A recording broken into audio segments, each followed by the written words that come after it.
자, 계속해서 성도의 5가지 기둥이고, 이제 그 5가지 기둥의 마지막 부분을 향해서 우리는 달려가고 있습니다. 예수님의 은혜를 입고 살아가는 그리스도인이라면 적어도 정말 그 성경에 있는 모든 내용의 말씀들을 사실 잘 모를지라도 예수님께서 자신을 따르는 제자들에게 명령하신 그 수많은 내용들을 다 모를지라도 그 중에 5가지 정도는 알아야 되지 않겠느냐라고 했을 때 우리가 그 5가지 뭐였죠? 하이, 제 팀과 하나님을 사랑하고 이웃을 사랑하고 제자를 삼고 심려를 주고 가르치고 지켜 행하라. 하나님을 사랑하고 이웃을 사랑하는 것. 다시 한번 말씀하지만 이것은 예수님의 명령입니다. 우리가 하고 싶을 때 하고 내가 기분 좋을 때 하고 내가 몸이 건강할 때만 하는 것이 아니라 언제나 내가 해야 되는 예수님의 명령임을 잊지 마시기 바랍니다. 난 안 할랍니다. 난 하기가 싫습니다. 뭐 안 해도 되긴 됩니다. 하지만 뭡니까? 그렇게 행동할 시 나는 그리스도인이 아니다라는 것을 스스로 증명하는 것입니다. 그래서 우리의 말과 행동을 통해서 이 5가지의 모습이 전혀 없다. 그리스도인이 아닐 가능성이 높다는 거죠.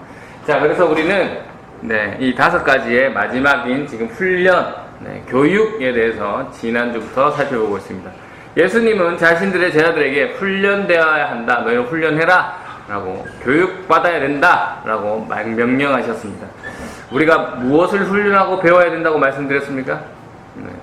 예수님이 말씀하신 모든 것, 곧 예수 그리스도를 우리는 훈련하고 배워야 됩니다. 예수님의 무엇을 훈련하고 배워야 됩니까? 교육받아야 됩니까? 예수님의 성품, 예수님의 삶을 배우고 그렇게 따라하도록 노력해야 된다라는 것. 그래서 그와 관련해서 우리는 먼저 옛사람을 버려야 된다라는 말씀을 드렸고, 또 그 다음에 생각을 바꿔라 라는 얘기를 드렸고, 그리고 새롭고 거룩한 습관을 길러야 된다라고 말씀드렸습니다. 어떻게 지난 한 주간 옛사람을 버리고 옛성품을 버리고 우리가 그것을 바꾸기 위한 생각을 다짐을 하시면서 그것을 덮기 위해서 거룩한 습관을 기르는 그러한 노력을 하셨는지 모르겠습니다. 오늘은 하나님께서 자신들의 성도를 훈련시키기 위해서 어떠한 방법을 사용하실까라고 했을 때 하나님께서 자신의 제자들을 훈련시키기 위해서 어떠한 방법을 사용하실까라고 했을 때 4가지, 크게 4가지 정도로 우리가 오늘 함께 다루면서 살펴보겠습니다. 첫 번째는 뭐냐면 진리입니다. 진리. 따라해 보시겠습니다. 진리. 두 번째는 사람입니다. 사람. 세 번째는 고난입니다. 고난. 고난. 그리고 4번째는 시험입니다. 시험.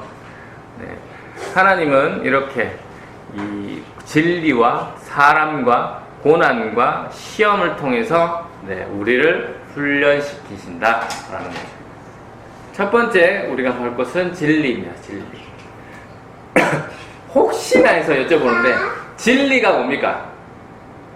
하나님 말씀. 의외로 이렇게 진리가 뭐냐 물으면 이 진리가 뭔지 모르시는 분들이 꽤 있습니다. 뭔지는 뭐 대충 아는데 이 정확하게 뭔지 몰라서 이 힌트를 드리자면 진리라는 것은 방금 말씀한 것처럼 이 단어의 뜻은 뭐냐면 참된 이치 또는 참된 도리를 이야기합니다. 그래서 하나님께서 자신의 성도를 훈련시키기 위해서 사용하시는 첫 번째 참된 이치, 참된 도리, 즉 진리는 바로 하나님의 말씀입니다. 하나님의 말씀. 우리는 하나님의 말씀을 진리라고 합니다. 자, 그래서 우리는 하나님의 백성이기 때문에 하나님의 말씀이 우리에겐 진리가 되는 것이죠. 우리에게 진리란 하나님의 말씀입니다. 하지만 이 진리라는 단어 다른 종교에서도 사용합니다. 맞죠? 우리가 사실 이 진리라는 단어도 어디에서 나온 용어라고요? 어디서 따온 용어입니까? 불교에서 따온 용어잖아요. 그래서 불교에서도 이 진리라는 단어를 씁니다. 그들에게 진리, 그들에게 참된 도리, 참된 이치는 뭘까요? 그 사람들은 하나님의 말씀입니까? 아니죠. 그 사람들에게 진리는 부처님, 부처님의 말씀이겠죠. 네, 같은 단어라고 해서 네, 같은 의미는 아니라는 것을 우리가 알 수 있습니다. 네. 그래서 이런 실수를 가끔 이제 목사님 중에도 하시는 분들이 있어요.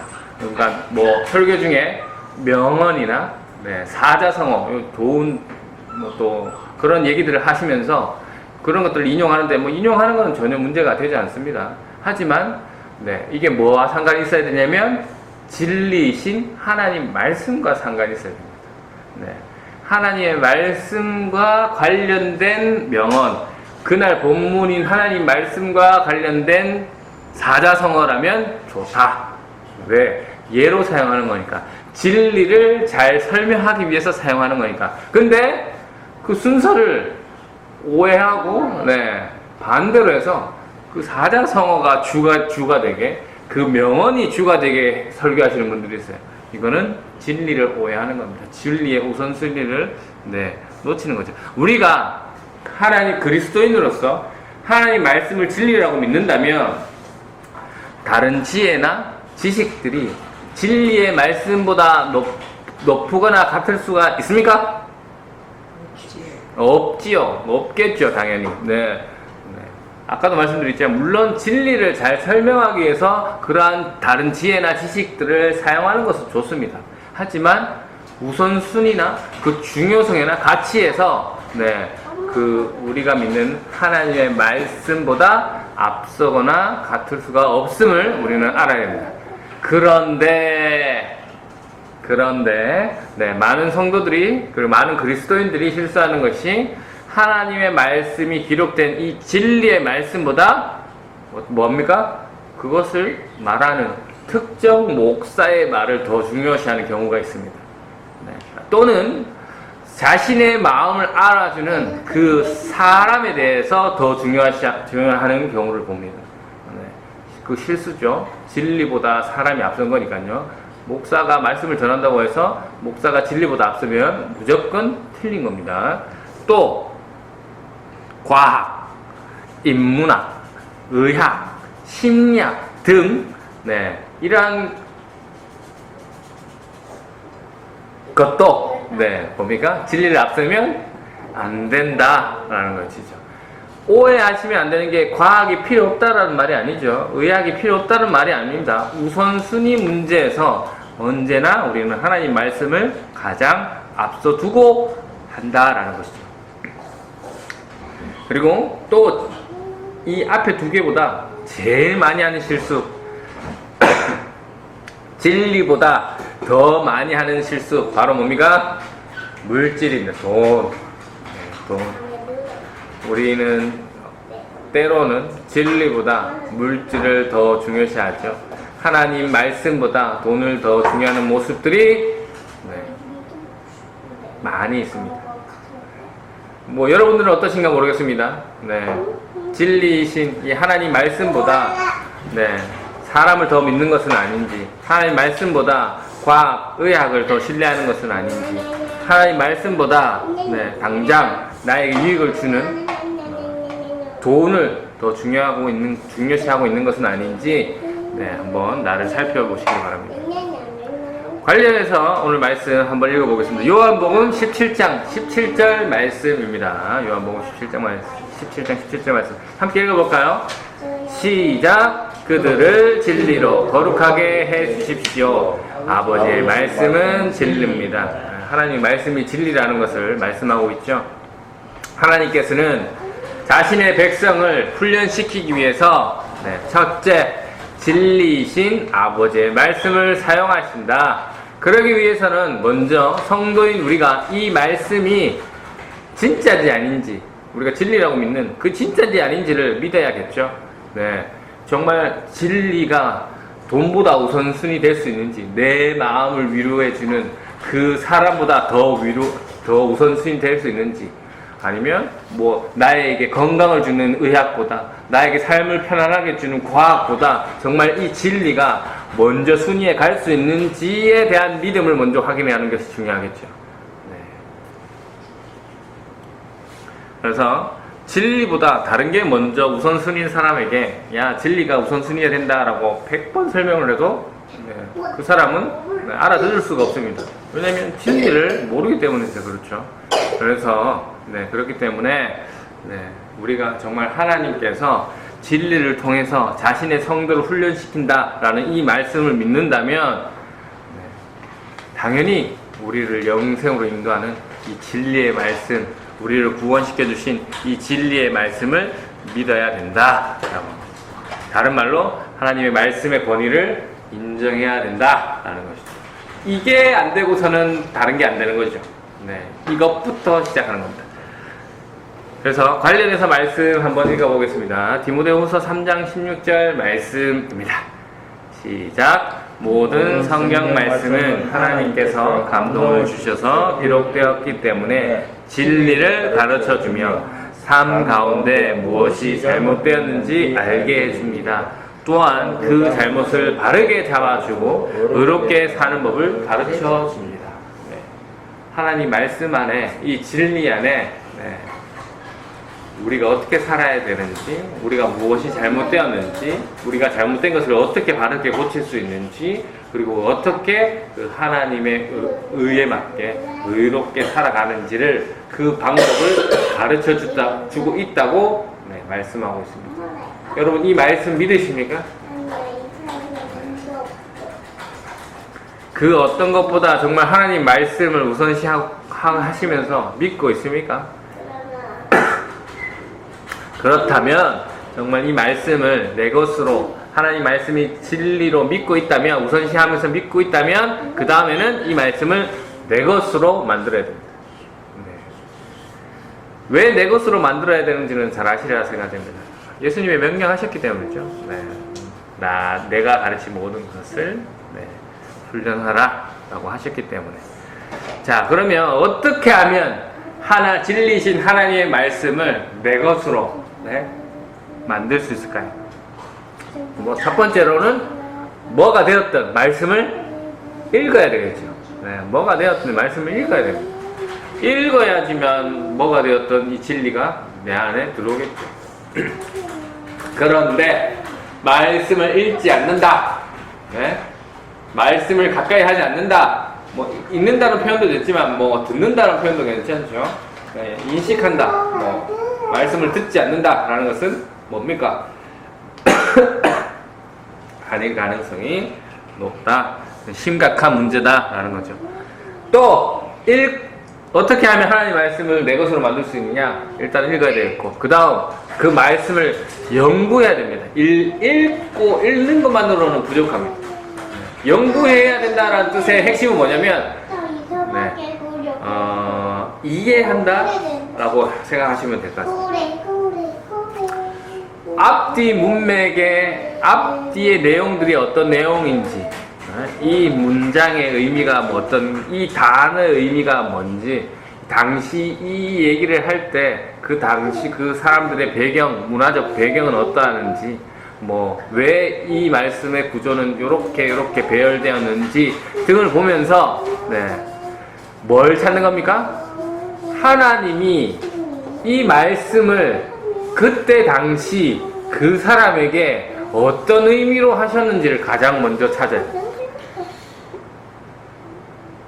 성경을 읽을 때 하나님께서 이 말씀을 그때 당시 그 사람들에게 왜 하셨는지, 어떤 의미로 하셨는지를 먼저 읽으면서 찾으셔야 돼요. 이게 연구입니다. 연구.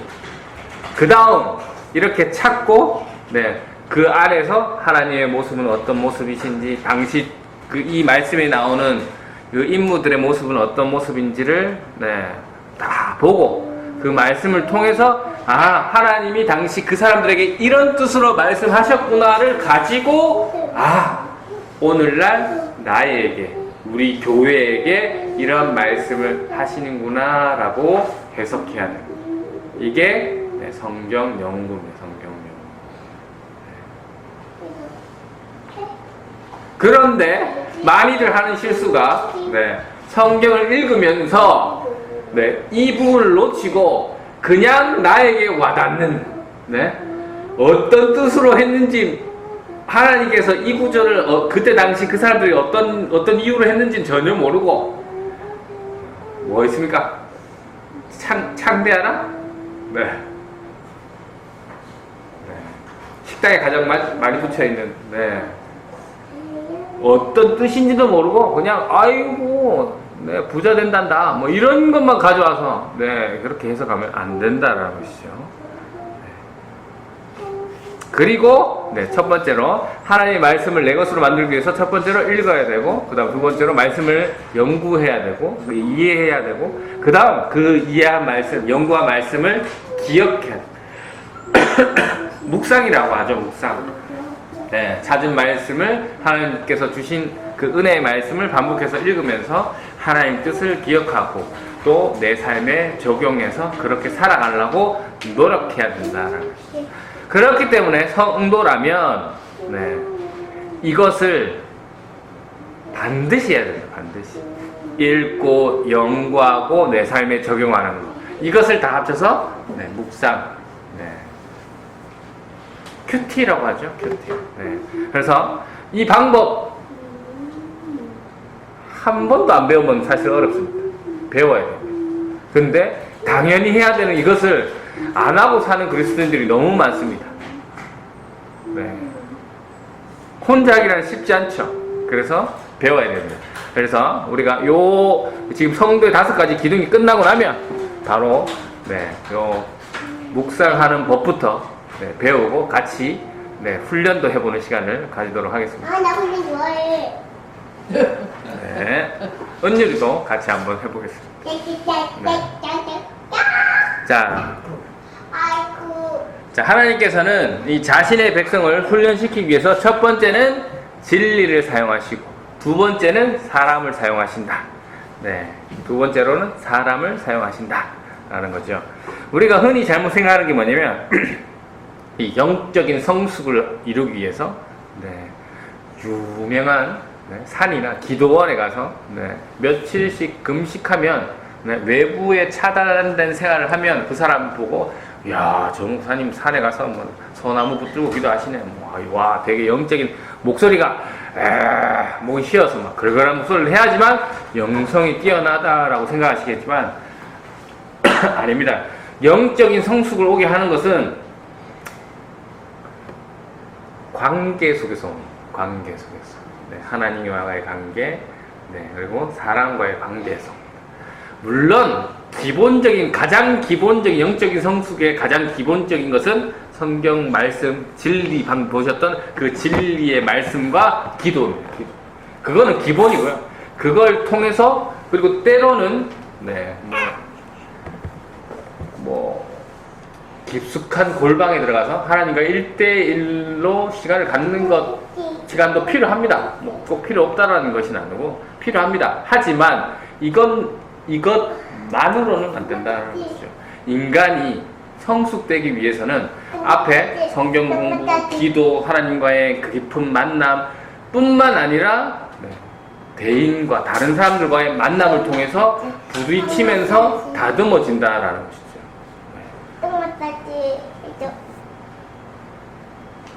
사람을 만나지 않으면 절대 성숙할 수 없습니다. 네. 여러분은 지금까지 여러분을 성숙했던 사람, 여러분을 자라게 했던 사람이 있습니까? 아마 있을 겁니다. 네, 교회 목사님이 계실 수도 있고요. 아니면 친구가 있을 수도 있고, 나를 성숙하게 했던 사람. 네. 자, 아니면 여러분은 지금 누구에게 성숙한 사람이, 누구를 성장을 돕기 위해서 하나님의 성숙한 사람의 도구로 사용되고 있는지 한번 살펴보시기 바랍니다. 자, 하나님은 자신의 성도를 훈련시키기 위해서 첫 번째 진리를 사용하시고, 두 번째 뭐였죠? 사람을 사용하시고, 세 번째는 아픔, 고난, 고난과 상처를, 그러니까 아픔과 이러한 것들을 통해서 훈련시킨다. 대표적인 예가 성경에서 보면 야곱이 있죠. 야곱이. 요셉의 아들인가? 야곱. 맞나요? 요셉의 아들 야곱이 아니죠? 요셉이 있죠. 요셉. 야곱의 아들 요셉이 있군요. 반대로 얘기했네요. 욥도. 욥도 그렇습니까? 그렇죠. 요셉 어떤 인물입니까? 뭐 색동 옷을 입고 귀하게 자랐고 성경을 보시면 자세히 보면 아시겠지만 별났습니다. 네, 별났고 성격도 안 좋았어요. 형아들 이간질 시키고 꿈꾼 거 자랑하고 잘난 체하고 네, 그러면서 형아들에게 미움을 받을 정도로 성격이 개팍했습니다. 맞죠? 네. 그런데 그 요셉이 구덩이에 들어가면서 그곳에서 네, 그런 고난을 당하면서 하나님을 만났죠. 네. 그 고난을 통해서 하나님을 만나서 성숙되었다라는 모습을 우리가 보고 있습니다. 자, 이런 성숙을 위한 고난이 왔을 때 네, 우리가 어떻게 이겨낼 수 있을까? 바로 하나님을 첫째로 온전히 신뢰해야 된다. 관련해서 말씀 한번 읽어볼까요? 고린도후서 1장 8절에서 9절 말씀입니다. 함께 읽겠습니다. 시작. 성도 여러분, 우리가 아시아 지방에서 당한 환난을 여러분이 알아주시기를 원합니다. 우리는 감당하기 어려운 환난을 당해 삶의 소망조차 없었습니다. 마음속으로는 사망 선고를 받았다는 느낌마저 들었습니다. 그러나 이렇게 된 것은 우리 자신을 의지하지 않고 죽은 자를 살리시는 하나님을 의지하도록 하기 위해서입니다. 네. 자, 그리고 이렇게 하나님을 의지해야지만, 네, 죽은 자를 살리시는 하나님을 해야지만 우리가 이런 고난을 이길 수 있다. 그리고 또 어떤 걸로 이길 수 있느냐? 로마서 8장 18절 말씀 한번 읽어볼까요? 근데 앞으로 내가 받을 상급을 기억해야 된다라는 말씀인데요. 시작. 나는 현재 우리가 겪는 고난은 장차 우리에게 나타날 영광과 비교하면 아무것도 아니라고 생각합니다. 그렇죠. 우리가 지금 고난을 받고 있는데 로마서 이 저자가 네, 고난을 받고 있는데 앞으로 우리가 영광을 받을 것이기 위해서 이 고난을 이길 수 있다라는 얘기를 하고 있고요. 그 다음에 히브리서 11장 26절 말씀 한번 읽어볼까요? 시작. 그는 이집트의 온갖 보물을 가지는 것보다 그리스도를 위해 고난받는 것이 더 낫다고 생각하는 것입니다. 네, 맞습니다. 네. 오직 하나님이 주실 상만을 바라보았습니다. 네, 맞습니다. 그는 오직 하나님 주실 상만을 바라봤습니다. 네. 우리가 구체적으로 하나님이 앞으로 네, 이 고난을 이긴, 훈련을 이긴 사람에게 무엇을 주실지는 모르겠지만 그 상의 종류는 무엇인지 모르지만 반드시 상이 있음을 우리가 알 수가 있습니다. 또 네, 마지막으로 네, 다시 한번 정리하면 하나님께서는 네, 첫 번째 무엇을 통해서 우리를 훈련시킨다고요? 진리. 두 번째는 사람. 세 번째는 고난. 네 번째는 마지막으로 어떻게 하십니까? 네, 시험을 통해서 네, 우리를 훈련시킵니다. 네, 사랑스럽지 않은 사람들을 주위에 두셔서 저 사람을 사랑해야 되구나 라고 가르쳐 주시기도 하고 아니면 기다림, 네, 분노, 뭐 조급함 이런 상황 속에서 네, 인내를 가르치는 그런 환경도 만들어 주시며 이 거짓말이 난무하고 서로 비난하는 이런 상황 속에서도 정직함을 가르치시기도 하고 네, 사람을 섬기는 환경을 주셔서 네, 언제나 자만하지 않고 겸손히 훈련시키십니다. 그런 겸손함을 훈련시키시다고 당황스럽고 이 혼란스러운 상황 속에서도 네, 하나님 주시는 깊은 평안을 네, 배우기도 하신다라는 것이죠. 그래서 하나님은 이러한 시험을 통해서 우리를 훈련시킵니다. 하지만 성경에 나오는 시험은 크게 두 가지가 있습니다. 첫 번째로 하나님이 주시는 시험이 있고요. 그리고 두 번째가 뭐겠죠? 네, 마귀가 주는 시험이 있습니다. 네, 마귀가 주는 시험은 뭡니까? 우리를 뭐하기 위해서 주는 시험일까요? 죄 지어서 넘어뜨리게 하는, 네, 죽이게 하는 시험이고, 하나님이 주시는 시험은 뭡니까? 우리를 훈련시켜서 세워주시는 시험, 우리를 살리시기 위한 그러한 시험이다라는 것이죠. 그래서 관련해서는 또 나중에 기회를 내서 좀 더 나눠보고요. 오늘은 하나님께서 네, 자신을 성도를 훈련시키기 위해서 사용하는 방법 크게 네 가지로 나눠보았습니다. 그래서 여러분은 이 네 가지 중에 몇 가지의 훈련을 지금까지 받았으며 아니면 지금 하고 계시는지 한번 이 말씀에 네, 나를 한번 비춰보습니다. 그래서 이번 한 주간도 내가 이러한 부분이 부족하구나, 내가 이런 훈련은 지금 되어가고 있는데 이러한 훈련은 안 하고 있구나, 이게 지금 하나님이 주시는 훈련이구나 라는 것, 이런 것들을 깨닫고 그래서 나는 이것을 잘 견디고 이겨내면 되는구나, 뭐 이러한 것들, 예수님의 명령을 실천함으로써 내가 정말 그리스도인임을 증명하는 이번 한 주간의 삶을 사시는 저와 여러분이 되시기를